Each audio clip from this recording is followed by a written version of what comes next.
በማህበራዊ ድረገጽ ስብሰባ ያደርጋሉ። ሰላም እያደፈረሱ ሰላም ይላሉ ተባለው እኔ በተለየ መንገድ ነው የማየው።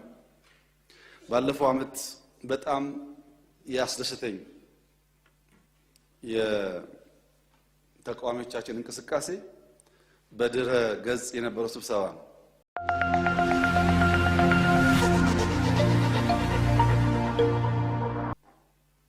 ኮሪደር ያምራል፣ ግን ምን ዋጋ አለው? ብልጽግናን ይሰራው ኋላ ቀርነት ነው። እንኳን ብልጽግና ሌላም ሀገር መጥቶ ቁም ነገር ከሰራ ምን ችግር አለ? ጥሩ ይሁን እንጂ ስራው ኋላ ቀር እሳቤዎች እኔ ካልሆንኩ የሌላው ሰው ስራ አይደለም ለማሰብ ዘረኝነት ስር የሰደደ አስቀያሚ በሆነ መንገድ የሚገለጽ ማለት ነው።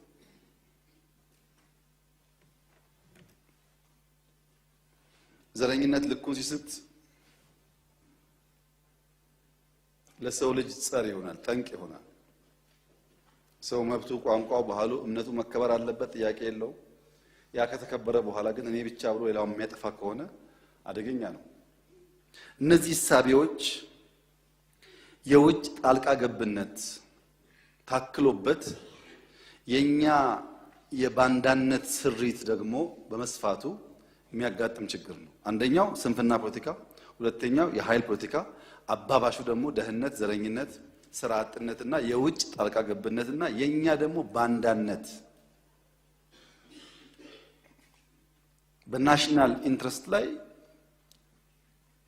አይ በዚህማ ልደራደርም የሚል ስንቦና የሌለን መሆኑ አይታችሁ ከሆነ እኛ ፖለቲከኞች ከዚህ ጫፍ እዚህ ጫፍ ሲዘሉ ምንም ድልድይ የለም፣ መሀል ላይ ድልድይ የለም፣ ምናምን የለም። ከአንድ ጊዜ ከዚህ እነሱና እዚህኛው ያርፋሉ። ይሄን ያመጣው ጉዳይ የስንፍና ፖለቲካ ነው። ቀደም ሲል የተከበሩ የምክር ቤት አባል በማህበራዊ ድረገጽ ስብሰባ ያደርጋሉ። ሰላም እያደፈረሱ ሰላም ይላሉ ተባለው እኔ በተለየ መንገድ ነው የማየው። ባለፈው አመት በጣም ያስደሰተኝ የተቃዋሚዎቻችን እንቅስቃሴ በድረ ገጽ የነበረው ስብሰባ ነው። ምክንያቱም በአማርኛ መደመርን አንቀበልም ብለው መደመር ኢንአክሽን ስላሳዩ ማለት ነው። እኛ ያልነው እኮ የኢትዮጵያን ጉዳይ ፋኖም ሸኔም ወያኔም ማንኛውም ሰው ይነጋገር ነው። በኢትዮጵያ ጉዳይ እንነጋገር፣ አብረን እንስራ ነው። ሸኔ በፍጹም አይታሰብም፣ እንዴት ከአማራ ጋር ስራ ይታሰባል ብሎ ወጋን። ከአማራ ጋር ስብሰባ ተቀመጠ። ፋኖ እንዴት ሸኔን አትገሉትም እናንተ ራሱ ሸኔ ናችሁ አለን። ከሸኔ አውራ ጋር ተቀመጠ። ስብሃትን ለምን ትፈታላችሁ ብሎ ጮኸ። ስብሃት ጋር ተቀመጠ። መደመር ይሄው ነው በቃ ነው። እና ይሄንን ስብሰባ በጥሩ መንገድ ነው ያየሁት። መጠናከር አለበት። መደመር ኢንአክሽን ነው። እንደዚህ አይነት አራምባና ቆቦ ቢሰበሰብ የገረወይና ማዕት ውጤት ያመጣሉ ያላችሁኝ ነው። ድምጽ ብቻ ነው። ምክንያቱም መጀመሪያ የሚያግባባህ ነገር ያስፈልጋል። ኦሮሚያን ገነጥላለሁ ኢትዮጵያን ጠረንፋለሁ የሚል ኃይል በምን ቋንቋ ተግባብቶ እንደሚሰራ አላውቅም። የሚያግባባ ጉዳይ ካለ ግን መደመር መነጋገር ጥሩ ነገር ነው እና በቀና መንገድ ብናየው ከተቻለ ስብሰባውንም በድረ ገጽ እስከሆነ ድረስ ሊታገዝ ጥሩ ነው ለማለት ነው። አንድ አደገኛ ጭልፊት በአውስትራሊያ ተገኝቷል።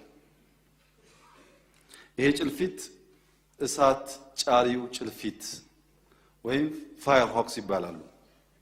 ፋየር ሆክሶች እዚህ በረሃ ውስጥ እሳት ሲቀጣጠል ጭልፊት ናቸው። ከዚያ በረሃ ሄደው አንድ እሳት የያዘው እንጨት ወስደው ሌላ ቦታ እንጨቱን ጥለው ይለኩሳሉ። አይታችሁ ከሆነ በረሃ ሲቀጣጠል ዋና እሳቱን የሚያባብሱ እነዚህ እሳት ጫሪ ጭልፊቶች ናቸው። አውስትራሊያ የሚገኙ ናቸው። ለምን ያላችሁ እንደሆነ ልክ እንደ ሰው ተደብቆ አድፍጦ አድኖ ተኩሶ እንደሚገለው እሳት ሲለኮስ እሳት ያስፋፉና ያን እሳት ሸሽቶ የሚሄድ ተሳቢ በራሪ ነገር ሲያገኙ ያድናሉ። ለመብላት ያቃጥላሉ። ተፈጥሮ በጣም ከባድ ነገር ነው። እንደዚህ አይነት ፋየርወርክስ አሉ እዚህ አካባቢ። ኢትዮጵያ ስትባላ፣ ኢትዮጵያ ስትጋጭ ትርፍ እናገኛለን ብሎ የሚያስቡ እሳት ጫሪ ጭልፊቶች አሉ። እነሱን አውስትራሊያዎች አውቀው መከላከል ጀምረዋል። ኢትዮጵያውያንም በእኛ አካባቢ ያሉ እሳት ጫሪ ጭልፊቶች ማወቅ ብቻ ነው የሚጠበቀው። ካወቅን መከላከል ከባድ ስለማይሆን ማለት ነው። ያ እንዳለ ግን የታሰሩ ፖለቲከኞች ለተባለው በተደጋጋሚ እንዳነሳሁት ፖለቲከኛ ስለሆነ ብቻ የሚታሰር ከሆነ ጠያቂዎች የታሰሩ ነበር። እዚህ ያላችሁት ሰው የፖለቲካ ሰው በመሆኑ ብቻ አይታሰርም። ያን ትተን ግድ የለም ለአንዳንዶች እንዳደረግነው ቢታይላቸውስ በእርግጥ ጥፋት ነው፣ 4 ኪሎ በጉልበት ጥሩ አይደለም፣ ተሳስተዋል፣ ምህረት ይደረግላቸው አይነት ቢባል ችግር የለውም። ጥፋት የላቸውም ከሆነ ግን ያው ፍርድ ቤት ይዞታል፣ ፍርድ ቤት ይጨርሰው። በዛ አግባብ ማየት ጥሩ ይመስለኛል። ጥፋት የሌላቸው አርገን እያመንን ከሆነ ነገ ለሚፈጠረውን ጉዳይ አስቸጋሪ ይሆናል። በእኔ እሳቤ ከሰዎቹ መታሰር ኢትዮጵያ ምንም ትርፍ አታገኝም። ቀለም ነው የምታወጣው፣ ትርፍ የለውም። ቢፈቱ የሚሻለው ግን ደግሞ ህግ መከበር አለበት። የህግ ስርዓቱ ያጎደለው ጉዳይ ደግሞ ካለ በዛ ቢታይ መልካም ነው። ኢትዮጵያ ውስጥ ግን ሰው ጋዜጠኛ ስለሆነ ሰው ፖለቲከኛ ስለሆነ አይታሰርም፣ ወደፊትም አይታሰርም። በተቻለ መጠን የዲሞክራሲ አውዱን ይሰፋ ያስፈልጋል። ስልጣን ካልሰጣችሁን ምን ዲሞክራሲ አለ? ስናጠፋ ካልፈታችሁን ምን ዲሞክራሲ አለ ከተባላችሁ እንደዚህ አይነት ዲሞክራሲ ዓለም ላይ የለም። አሁን የዓለም የዲሞክራሲ ቁንጮ አሜሪካ ነች አይደለም? ፕሬዝዳንት ትራምፕ ዲሞክራሲ ለማድረግ ፈልገው ከፕሬዝዳንት ባይደን ቲም አልቀላቀሉም። ካቢኔያቸው ውስጥ አሸነፉ፣ ወሰዱ፣ ግን ዲሞክራሲ ነው። የኛንም በዛ መነጽር ማየት ነው ጠቃሚ የሚሆነው። ለማሸነፍ በሐሳብ ልቀን ለመገኘት ብቻ ነው መሞከር ያለበት እንጂ ከተሸነፍን በኋላ ያስቸግራልና እስረኛ በዚያ አግባብ ብናይ ጥሩ ነው። ህግ ማስከበር ያስፈልጋል፣ ምህረት ማድረግም ያስፈልጋል። ለሰዎች ይቅርታ ማለት ተገቢ ነገር ነው። እኛ መንግስት ነን። የግል ጉዳይ የግል ቂመኝነት የለብንም። ስርዓት ነው የምናስከብረው። ይቅር መባል ካለበት ይቅር እንላለን። ለጋራ ጥቅማችን ሲባል በህግ መጠየቅ ካለበት በህግ እንጠይቃለን እንጂ ግለሰቦች በመታሰራቸው ምንም የሚገኝ ፋይዳ አለ ብዬ በግሌ ማላምንም፣ መንግስትም የሚያምን አይመስለኝም። እናንተም እንደዚሁ በዚያ መነጽር ብናየው ጥሩ ነው። ለወቀሳ ብቻ ከሆነ ችግር አለ። በዚህ በኩል የገደሉ ሰዎች እንዴት አትጠይቁም እየተባለ በሌላ መንገድ ደግሞ ግድያ የማይፋፈሙ ሰዎች አይጠየቁ እየተባለ ያስቸግራልና ህግ እያስከበሩ መሄድ፣ ይቅርታ ሲያስፈልግ ደግሞ ይቅር ማለት ጠቃሚ ይመስለኛል። ከማህበረሰቡ ምን ይጠበቃል? ሰላምን ለማስከበር ለተባለው ማህበረሰቡ ሳይሸሽግ እንደጀመረው አንደኛ አትግደሉኝ ማለት አለበት፣ ሁለተኛ አትግደሉልኝ ማለት አለበት። እሱም ብቻ ሳይሆን በሱ ስም ሰው እንዳይገሉም አትግደሉልኝ፣ እናንተም አትሙቱልኝ። አንደኛ ልማርበት፣ ልጆቼን ፈተና እንዳይፈተኑ አትከልክሏቸው፣ የትምህርት ገበታ እንዲዘጋ አታድርጉ፣ ልስራበት ማዳበሪያ እንዳይመጣ አታድርጉ። ሰላም ፈልጋለሁ፣ ጉዳይ ካላችሁ ተወያዩ። ነቅቻለሁ ነው። አሁን ለምሳሌ ኦሮሚያ ከሆነ ይሄ ጉዳይ ያለው ማንም ለኦሮሞ የሚያስብ ሰው ይደራጃል፣ ምርጫ ይመጣል፣ ይወዳደራል። ዴሞክራሲ ነው፣ ካሸነፈ ይወስዳል። ለአማራ የሚያስብ ሰው ይደራጃል፣ ይታገላል፣ እንደናንተ ያሸንፋል፣ ይወስዳል። መጋደል አያስፈልገውም። ህዝቡ ማን እንደሚመርጥ ያውቃል። ማህበረሰቡ ማለት ያለበት አትግደሉኝ፣ አትግደሉልኝ፣ አትሙቱልኝ፣ ሰላም ነው የምፈልገው። ይሄን በቅርቡ የአማራ ህዝብ በግልጽ አሳይቷል። በአደባባይ ወጥቶ በቃኝ፣ ስራ ፈልጋለሁ፣ ልማት ፈልጋለሁ፣ ሰላም ፈልጋለሁ፣ አትረብሹኝ ብሏል። ይሄ ለኦሮሚያውም፣ ለትግራዩም፣ ለደቡቡም ለሁሉም ሰው ይመለከታል። ህዝቡ ወጥቶ በቃኝ ማለት አለበት። የአማራ ህዝብ ሰሞኑን ያስተላለፈው መልእክት ለሁላችን ነው፣ ለኛም ለሌላውም ነው። ልማት፣ ሰላም ፈልጋለሁ፣ መንግስትም ስራውን ይስራ፣ ምትረብሹኝም አቁሙ ነው ያለው። ለዚህ ደግሞ ለህዝብ ጥያቄ የከበረ ምላሽ መስጠት ያስፈልጋል።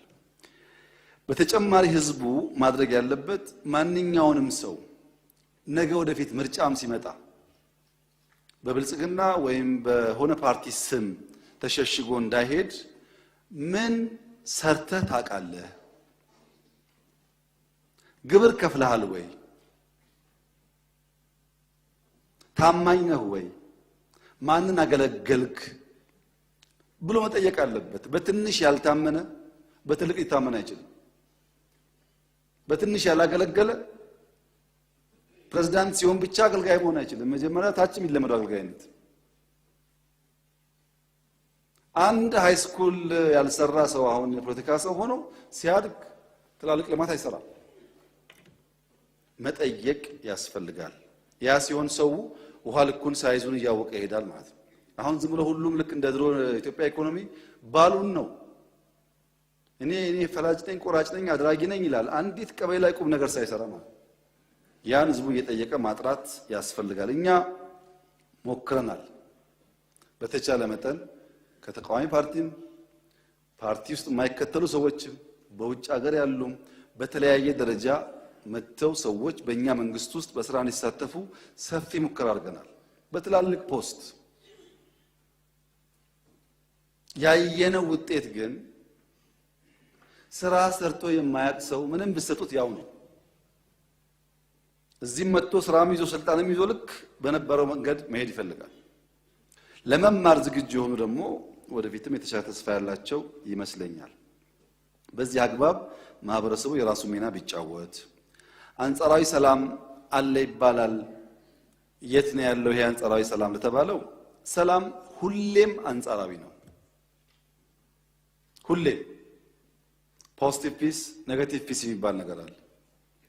ጥይት ባይተኮስም የሰው ልጅ እንቅልፍ የሚነሱ ብዙ ጉዳዮች ሊኖሩ ይችላሉ። ሰላም ማለት ጦርነት አልቦ ማለት ብቻ አይደለም። ሁሌ የሚገነባ ሁሌ ፎሎ አፕ የሚፈልግ ስራ የሚፈልግ ጉዳይ ነው። ያም ሆኖ ግን ኢትዮጵያ ውስጥ አንጻራዊ ሰላም አለ ወይ ካላችሁ ቀላል ነው። የለውጡ ጊዜ በኦሮሚያና ሶማሌ ክልል ግጭት ነበር። በጣም ሰው ሞቷል፣ ተፈናቅሏል። ዛሬ ያ ነገር የለም። አንጻራዊ ሰላም አለ ማለት ነው። ከጥቂት ጊዜ በፊት በሶማሌና በአፋር ክልል በይገባኛል ምክንያት ሰዎች ይፈናቀላሉ፣ ይጋደላሉ። ቢያንስ ዛሬ ያ ነገር የለም። አንጻራዊ ሰላም አለ ማለት ነው። አንጻራዊ ነው። ጌዲዮና ጉጂ ተጣልተው ወንድማማች ናቸው፣ ተጋጭተው ሰው ተፈናቅሏል፣ ተቸግሯል። ታውቃላችሁ። አሁን የለም፣ ሰላም ነው። አንጻራዊ ሰላም አለ ማለት ነው። ይህ እኮ በዚህ ዘመን ነው፣ ድሮ አይደለም። ቤኒሻንጉል ክልል በጣም ብዙ የታጠቁ ኃይሎች ውጭ ሀገር ሰልጥነው የመጡ ህዳሴ እንዳይሰራ የሚፋለሙ ብዙ ነበሩ። ብዙዎቹ በሰላም ገብተዋል። በንጽጽር ቤኒሻንጉል አሁን ሰላም ነው። አንጻራዊ ሰላም አለ ማለት ነው። ደቡብ ክልል መሆን አለብን በሚል ሂሳብ በተለይ ወላይታና ሲዳማ አካባቢ ታስታውሳላችሁ የነበረውን ነገር። አሁን የለም፣ አንጻራዊ ሰላም አለ ማለት ነው። ግጭት ሲፈጠር ብቻ ነው እንዴ